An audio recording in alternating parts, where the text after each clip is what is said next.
How to add coins to AliExpress order. Hello guys, this is Atticus and welcome back to another tutorial video.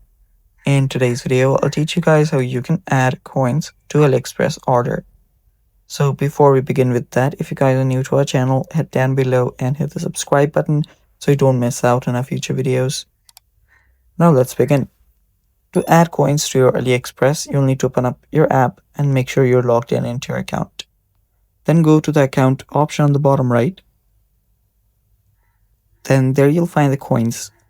Tap on coins, and after you tap on it, you can then collect coins. As you can see, you'll get a few coins daily. Tap on it, and after you receive some coins, you will find the products which are eligible for coin discounts. So you can tap on any one of these, and you can see how much discounts you will get from the coin. So simply tap on the buy now button and buy the product now, and your coin will be added automatically.